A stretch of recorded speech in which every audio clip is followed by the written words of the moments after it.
to all C3RF members and friends throughout the nation and indeed around the world, and a special welcome to the folks at Veterans for Freedom as we stream to them on one of their dedicated social media channels. Our C3RF In Hot session today should be of great interest to all as it delves into the incredible decades-long persecution of civil liberties activist Bill Whatcott.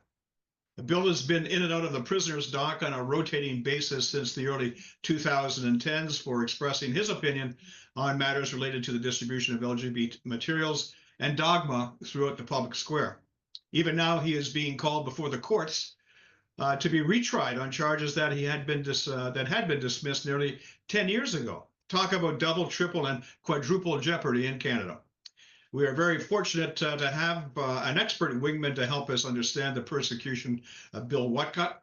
Our in-hot guest, Arthur Schaper, is deeply involved in drawing attention to Bill's latest legal problems. Arthur is a field director for Mass Resistance, the international pro-family, anti-LGBT activist organization that makes the difference. Born in Torrance, California, he has been a committed pro-family activist fighting the LGBT agenda and the lies it is based on. He began volunteering with Mass Resistance in 2014 and then was hired full-time in 2018. He has worked there ever since. With his help and working with an incredible group of activists around the United States and the world, Mass Resistance has shut down drag queen story hour programs, removed perverted sex ed programs from public schools, and stop bad legislation like bans on life-saving reparative therapy. Under Arthur's leadership, Mass Resistance chapters have opened in Ohio, Texas, New York, Canada, Hong Kong, and elsewhere around the world. Before his work with Mass Resistance, Arthur was a freelance writer and activist fighting for a number of issues. These include pro-family fight to stop the spread of the LGBT agenda in the United States and around the world. Still living in his hometown of Torrance, California, Arthur is committed to protecting faith, family, and freedom in all respects. So it is so nice to have you with us, Arthur. A real honor to have you here to discuss basically what seems to be the never-ending persecution of Bill Whatcott. Could you tell us what got you interested in his case, and what actions are you taking as a result? Yes, so as you noted, I was hired in 2018 full-time to be the director, for organizing chapters across the United States and even around the world. Mass Resistance had been invested in the Bill Whatcott case much sooner than that, in part because Bill Whatcott uses Mass Resistance materials in his evangelism, in his gospel tracts, but most importantly in his promotion against the LGBT agenda, homosexuality, transgenderism in Canada. Yeah. So it was essential for us to support him as much as we could. And as you know, he marched in the Gay Pride Parade in 2016 to pass out gospel tracts, but it wasn't until 2018, the same year that I came on board full time, that Whatcott was persecuted with he really stresses this, a national-wide warrant was issued for his arrest just for passing out gospel tracts. I mean, it's just obscene how abusive the provincial government was in Ontario. And this, of course, was before Doug Ford came into power. This was under the waning months of Kathleen Wynne's perverse liberal government. And of course, she was not just an LGBT activist, she was an LGBT supremacist. So she wanted to make an example of Bill clearly for political reasons. Okay. And just to catching up your audience, there were two homosexual activists that sued Bill Whatcott for $100 million. And in addition to the criminal charges for so-called incitement of hatred. So we've been following this case ever since. We've been working with provincial activists. We've been in touch with people across the country of different backgrounds who are, by and large, really horrified with the abuses that Bill Whatcott has endured. It's quite a chilling and disturbing outcome that a country that's supposed to be part of the West, part of the G7 even, has such a complete disregard for freedom of speech. It's so totalitarian in Canada. A lot of people just a lot of Americans don't understand how good they have it. Bill Whatcott recently visited the United States. It was in late October, early November. and he just couldn't say enough good about this country in comparison to Canada. We followed the case ever since. We were on site, well, via Zoom, of course, watching some of the court proceedings. We also commented on the verdict. Justice Goldstein, I think, doesn't get enough credit. I understand that he was a liberal appointee, but he did make a good ruling and said that Bill Whatcott must have the freedom of speech, even to distribute pamphlets that speak out against homosexuality. It is, as you pointed out quite wittily, there is now quadruple jeopardy, forget double jeopardy in Yeah. Canada. It's obscene that Now this, somebody can be go ahead. sorry, Arthur. This court case that you referred to, Judge Daldine, I believe you said his name was Goldstein. In the Golding? trial, this was in 2021 when he first 2021. acquitted Okay. Bill Whatcott. Okay, so in this particular trial, the judge ruled that that actually Bill Whatcott was purveying factual information, and it was of a religious nature, so it should be protected under the charter. And now you say that what is happening is the government of Ontario is proceeding to appeal that decision. Is that where this case now stands? Well, it already was appealed. That was, as soon as he was acquitted in 2021, and a special congratulations to lawyer John Rosen, the high profile criminal attorney. He took this case and he took it, I think, on the public defender rate. I don't know what it's called in Canada, but he took it at a much lower rate than he should have been paid. He did an excellent job. He won the case. Yeah. So then it proceeded to appeal, and that was in 2023.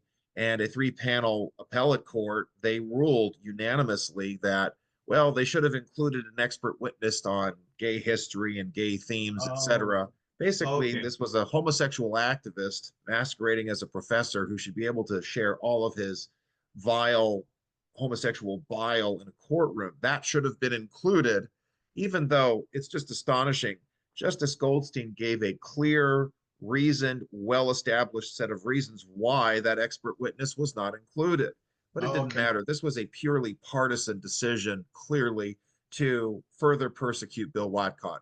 So now, and this is just astonishing, there were initial hearings last year. There will be another pretrial hearing, I believe, in March.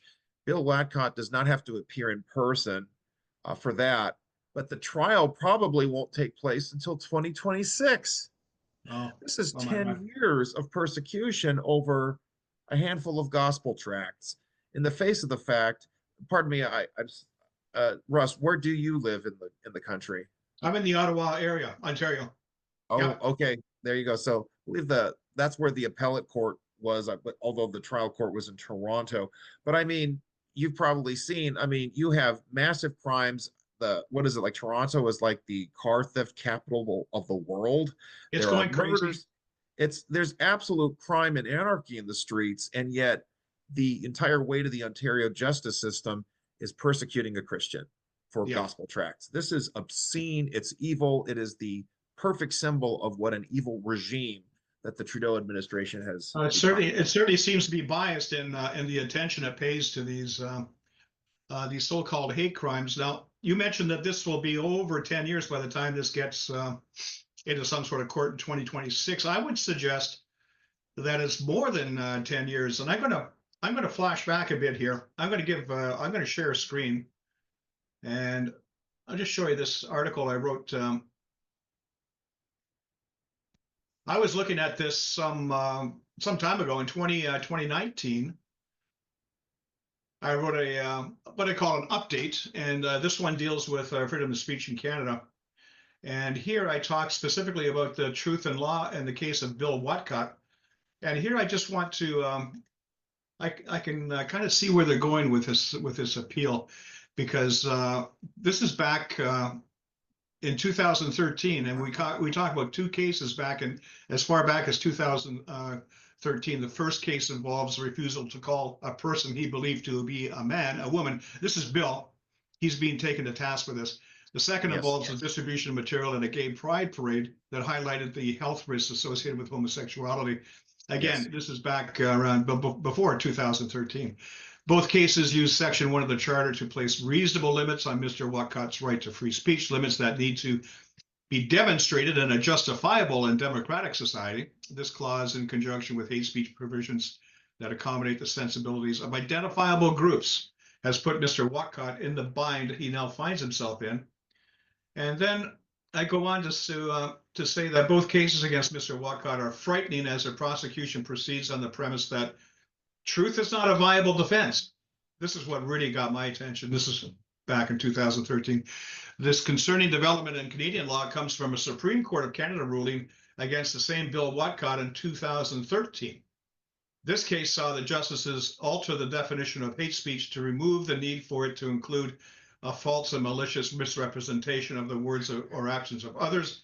More than this, though, the same court decided that the use of truth as a defense in human rights proceedings, rather than criminal, was inappropriate, and as such were meant to be remedial and non-confrontational in nature.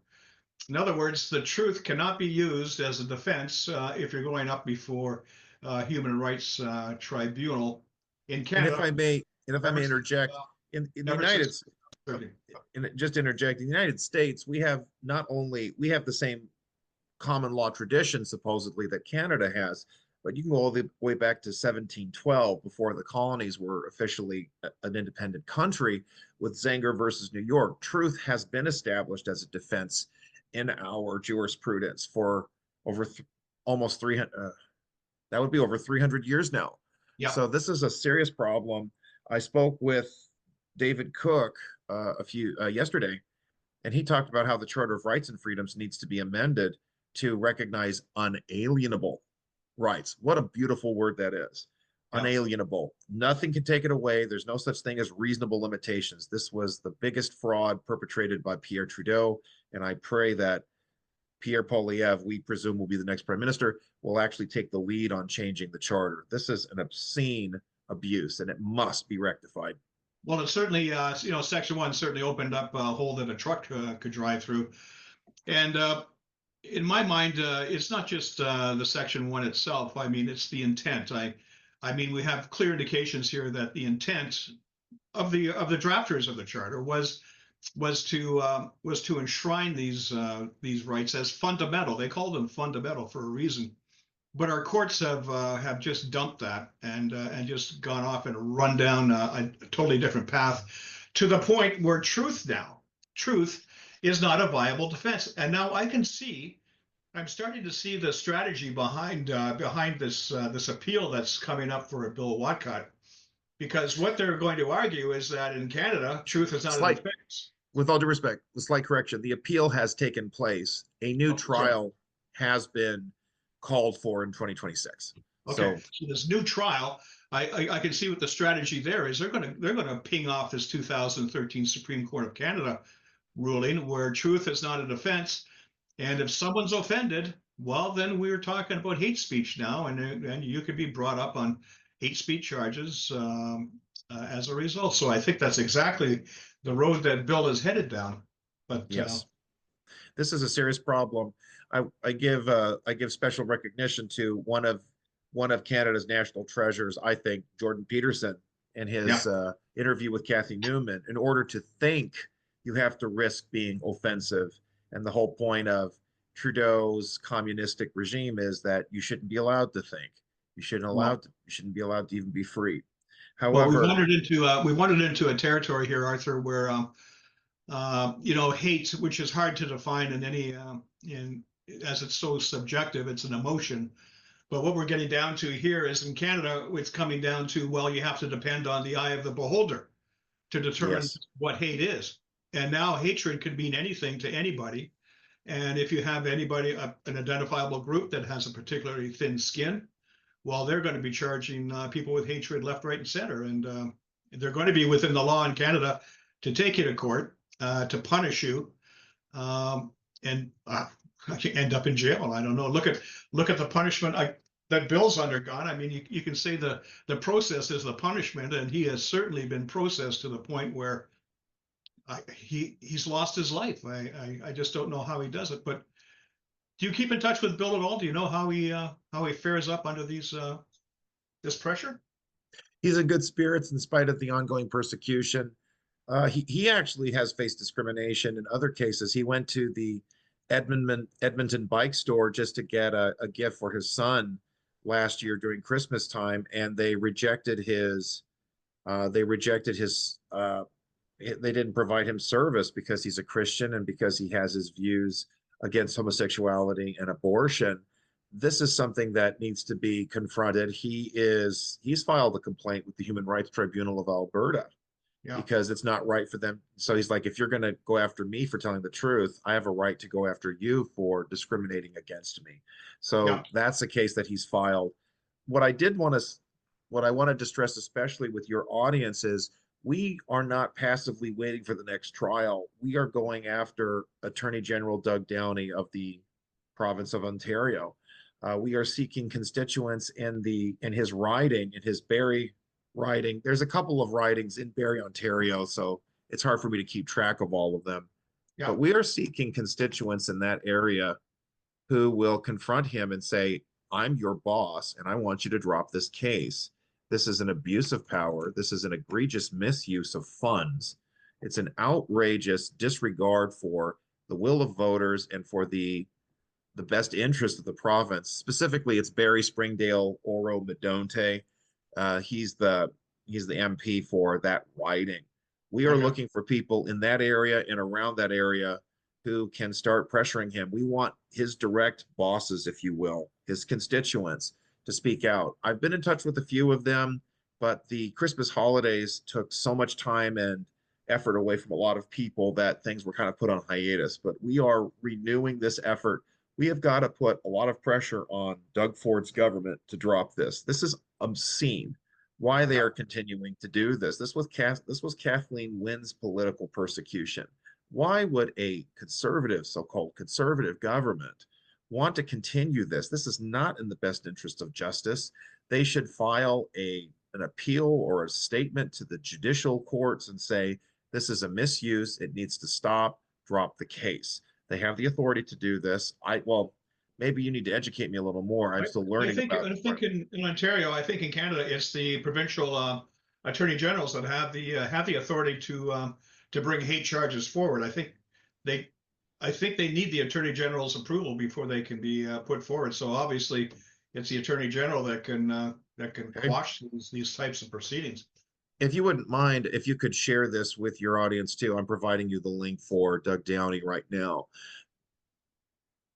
Okay, we need to do this. This is really important. And I must say I'm a little frustrated because a lot of Canadians, I understand the privations. It is unprecedented how many people are at food banks now in a Western country. It is so, the country is so poorly mismanaged. But I can tell you, having a full stomach won't make up for not having the freedom of speech or the freedom of thought. We're not just designed to eat. Well, you know, we can't find our way out of all these Canadian problems that have been set us over the last 9 years, and unless we have freedom of speech, unless we have the ability to challenge, to debate, to offer other solutions and ideas, we're scuppered. We are absolutely in the tank. Now, getting back to Ford, I have a point to make, and I recall back in 2018 when he was first elected Premier of Ontario. He came out and he talked about all these initiatives, the transgender stuff, all the SOGI stuff that was going on in schools, the indoctrination of kids into transgenderism. He said he called it all liberal ideology, and he would have nothing to do with it. But since that time, he's done basically very, very little to turn this situation around. Now, the other thing I'll do right now is I want to share your initiative. Just let me get it here.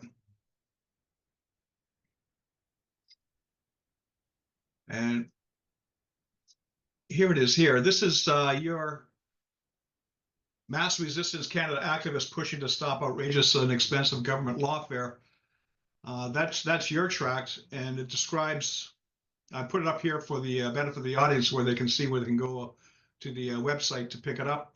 And here you describe what is going on, and you talk about in 2016, 8 years ago, Bill and some unidentified friends registered to march in Toronto Gay Pride Parade. There they are there. Yes. The Green Zombies. And, and and the parade was a spectacle of depravity, including contingents of completely naked men, horrible anti-Christian imagery, allegiance. Absolutely. This is permitted. This is permitted. It is absolutely obscene It that is all it's that. just horrible. This is the outrageous hypocrisy. And I have to give Doug Ford a very, very tiny bit of credit that he doesn't march in those parades anymore. And he Yes. shouldn't, because they're absolutely obscene. Anybody with any dignity would march in them. But you see, this is the problem. And we can't allow, we need everyday Canadians as much as possible to start speaking out. They can't go after you for merely confronting or complaining to your member of your MLA. And I Not will also yet. say, not yet. That's a good point. Tanya Gaw of Action for Canada has assisted us. Emily Duggan of Moms Against the Norm, she has also assisted us. Carrie Simpson has also assisted us. But Yes. we really need, I truly mean this. We're literally looking for constituents in Barrie, Oro, Medonte. Anything we can do. I know that you're in Ottawa, about 6 hours away, but we're really keen on this. We need to organize, or people, anybody in Barrie in general. I don't care, but we want people to be able to walk and say, I live in Barrie, you work for me, this case needs to go. I'd like to get, I think there's enough outrage. People have boldly said F you to the Prime Minister. If they can speak to him boldly, they should be able to stand up to their MLA in Ontario. This is the Well, move. This is the measure. If you don't mind, I will provide my contact information in the chat. You're more than welcome to share it with the general public. This is, okay. it's Okay. uh the number provided is 781 number. It will work. Anybody from Canada can call me with that number. Anybody can email me, arthur@massresistance.org. This is a true appeal. We've got to make this. And I think we should tie it in with the election. I think we should also be beating up on the National Conservatives of Canada. They need to defend even the speech they don't like, and that includes Bill Whatcott. Poilievre has got a lot of apologizing to do. He voted for the conversion therapy ban, which is an egregious violation of the Charter rights and freedoms. I think that it's time for Canadians in general to recognize that all these rights matter and they must fight for them. I love what you said there, Russ. You can't talk about solving the food crisis, the housing crisis, or any other crisis if you can't even speak. If you can't No. even speak. George Washington talked about that. Our United States first president, that if we lose freedom of speech, we will all be led to the shearers, to the slaughter like dumb sheep. And Yeah, I we remember must that. not allow that to happen to Canadians or anywhere in the world, not just the West. No, we're certainly on the wrong path here, Arthur. I mean, in Canada, it's you mentioned Jordan Peterson. We have him. We have other professionals. A lot of doctors who lost medical licenses. I've talked to them here on C3RF in hot sessions. You can't say you can't challenge the government. You can't say anything that would challenge the narrative that has come on down from high, from I don't know where, maybe the WEF or something. But you can't challenge those narratives, and therefore you can't solve the problems that these narratives are creating. To the point now where we're dealing with. You mentioned the transgenders, and that was Bill C4 in Canada that the Conservatives voted unanimously to support. Now we've got, you know, God help the parents who happen to have a tomboy for a daughter, because she's going to come under all kinds of enormous pressures from peers and her school environment to change her sex because she happens to be a tomboy. This is Now, absolutely nuts, and it's because very, very dangerous. yes. Now, because you're in Canada, I can't mention the name of the father in British Columbia, correct? I can't mention this on your program. Is that No, correct? yeah, let's stay away from it. Yeah, Okay, please. I want to make sure. This is how ridiculous it is. I have to censor my speech when speaking to you, but you know who I'm talking about, not just with Bill Whatcott, but there's a father in British Columbia who did precisely what you're saying people can't do, which is he spoke out boldly about his daughter being abused to the point of being mutilated through the Delta School District in yes, British Columbia. And he is still being persecuted for that because of child support issues, because of finance issues. He has not met with any of his children to this day. The provincial courts there in British Columbia, they have actually sequestered the file where as of now, he's facing incredible hardships just to file an appeal or a challenge to the current gag order. I mean, if the idea is to protect the identity of his daughter, that's one thing. But he is still not able to even reveal himself per the extensive gag order imposed upon him. And he wants to get it lifted. But it's not just that there's legal costs, but that the current provincial court where the latest hearing took place, they can't find the file, or the file isn't being made available even to the legal professionals. This is Stalinist to the extreme, where courts are deliberately hiding their own records, not just from the public, but even from other professionals within the legal profession in Canada. This is obscene. It is Yeah. outrageous. And that's something else I mean, look at this. We've got Bill Whatcott, we've got this gentleman in British Columbia, and I'm certain there's other cases of children being abused, molested, mutilated, all under the guise of this LGBT cult. And even they haven't gotten the time or opportunity to speak or be heard because so many other issues have just dominated the news cycles. At the very least, I will give Polyev a little bit of credit. He spoke out boldly against the mutilation of children. That's a good start. So has President Trump, to his credit, as well as President Trump taking the firm stance of clearly defining male and female. That's one of the first orders he will issue. That's what that was in the press today. Well, He's this about to Trump be inaugurated, inauguration. by the way. So Yeah, this today Trump is being inaugurated. It's ongoing right now, correct. and maybe this is a real ray of sunshine, for Canada, because Yes. we can't. They say that or America gets starts sneezing, Canada gets a cold. There's not much that goes on in the States that doesn't affect us up here. We are basically we're part of their culture. We share the same kind of culture, and things that burble up in the States are probably going to seep across the border. And maybe Trump being inaugurated is going to be great for Canadian politics and judiciary. I'm hoping anyway. I do believe that for the better.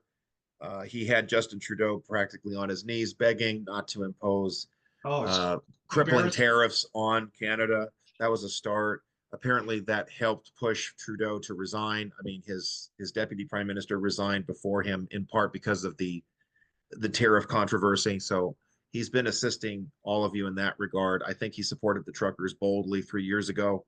Yes. In their fight against the COVID health and government tyrannies. But Yeah, I this is think. the latest. Sorry, I think what we're seeing in the States is is suppressed people. I think the Americans have been suppressed for quite a while, and I think they've finally had enough, and they're standing up. Kind of like I'm very proud of the Canadians who participated in Freedom Convoy 2022. They stood up, and it was just an amazing thing to see them trucking across country into the nation's capital and basically cleaning up the city. They cleaned up the garbage. Crime went way down when the Freedom Convoy 2022 people were in Ottawa. Crime basically abated because of the, I don't know, just the way those people were, the bouncy castles and everything else, and the singing and the dancing. It was kind of a celebration more than a protest, but they certainly got zinged with the invocation of the Emergencies Act and the crashing of their financial accounts, their bank accounts. It was like Stasi. It was like East Germany here, and it Yes. still is actually. It's like East Germany, just Stasi. Yes. But I'm hoping that that uprising of we've had enough is going to seep across the border, and I got a feeling it is, because I know I have my impression is that Canadians are similarly a little bit peeved with this kind of control over their lives. Yes. The fact that Bill Whatcott noticed this as well. There were a growing number of freedom rallies that have continued to take place, and Canadians are attending them on a frequent basis. That's unprecedented in Canada. Most Mhm. people have been very quiet, very wanting to remain below the radar, so to speak. That seems to be kind of a Canadian mentality, but it's good to see that changing by and large. It is And changing. Yeah, it is changing. Like I mhm, say, people are.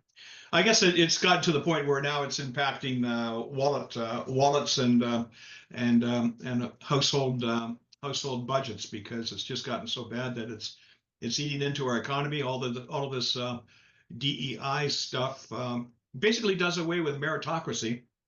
Yes. And once you do away with meritocracy, then you have all kinds of dumb people making dumb decisions on behalf of the public, and you end up with this kind of a crash of the economy and society at large. So Yes. If there you we wouldn't have it. mind, if you could share the page for Doug Downey, his MLA page, I'd really appreciate it. Okay, let Share me it see with if I the, can. if you could share with the audience, it's the latest link that I shared with you, ola.org.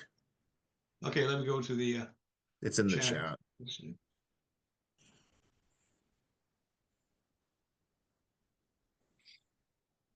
Honorable Doug Downey. I got it right here.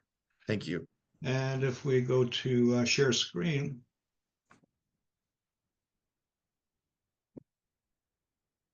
can you see that? Yes, it's coming up. Very good. Everyone who's watching this guy needs to hear from you, even if you don't necessarily live in his riding. Canadians across the country should be bombarding his office with phone calls and Okay. emails. If you scroll down a little bit, you'll see all this contact information. This needs to be an absolute priority. I think also Doug Ford needs to get more than an earful from all of us. This is something I'm going to be working on as doubly hard as I can, trying to take advantage of the political momentum that is just risen to the surface there in Canada. This is one of the Okay. most egregious abuses yet. It needs to be stopped. Doug Downey should be ashamed of himself that it's now been 6 years since the Yeah. progressive conservatives took power in Ontario. And for this to have Yeah. continued is just outrageous. This needs to be So stopped. I've just taken that down, Arthur. And when you contact Premier Ford, tell him that the people over at C3RF want to remind him that when he first got into office, he called all this stuff liberal ideology, and it needed to go. As Yes, a result, please remind him on behalf of C3RF. Now, is there absolutely. anything else you want to pass on to our membership here? Your contacts, your perhaps your websites that they can go to learn more about this situation? Absolutely. Please visit massresistance.org. We have an entire page within our website dedicated to all of our efforts covering, reporting, and assisting Bill Whatcott in his fight against all of the legal persecution. It isn't just about, as you've mentioned, he's been persecuted for his activism in Saskatchewan. That was when he was a nurse. His license was revoked when he was a service professional in the medical field. He called a man. He Yeah. called a British Columbian politician, Ronan Oje, Mr. Oje, even though he pretends to be a female. And to his credit, Whatcott was wearing a shirt with a picture of Oje and declaring that you're a man no matter what. And he wore that in the Human Rights Tribunal hearing. And the Human Rights Tribunal was so, they were so discredited by that decision that then you had Jessica Yaniv, who abused and persecuted all of those tanning salons throughout Yes, Victoria, I throughout recall that. British. Yeah, I recall that. And even the Human Rights Tribunal said this is vexatious litigation. They actually imposed a fine on the confused man pretending to be a woman. But the fight isn't done yet when somebody like Bill Whatcott, and I do have to kind of tattle a little bit, Rebel News has not been assisting us. This is a problem. They are clearly champions for freedom of speech, but they will not touch this issue because Bill Whatcott is telling the truth about a very contentious problem, which is the normalization of homosexuality. This Yeah. is an issue that, pro-family conservatives, constitutionalists, and everyday common sense people have to have the courage to speak the truth about. Nobody's born gay, nobody's born in the wrong body, and nobody should be forced to celebrate it or even accept it. Well, And this is here at C3RF, Arthur, we believe that there's going to be all kinds of opinions on all kinds of sides, but what we want to make sure happens in Canada is that everybody has a chance to participate in the public square. Everybody has a chance to have their say, present their evidence, their facts, and either be convinced or convince others. That's where we correct. stand. We want to see people have the ability to speak their minds. It should be conviction, not imposition, for sure. That has to Yes. be the standard. Absolutely. Okay, then. I guess any final words from your part there? Thanks for taking up this fight on behalf of Bill Whatcott. My goodness, he's been so persecuted for so long here that it's just He deserves a break, I think. My goodness. But thanks for your advocacy in this matter, Arthur. It's and for mass resistance and taking it on. Absolutely. Thank you so much for having me, Russ. I appreciate it. Okay, until next time.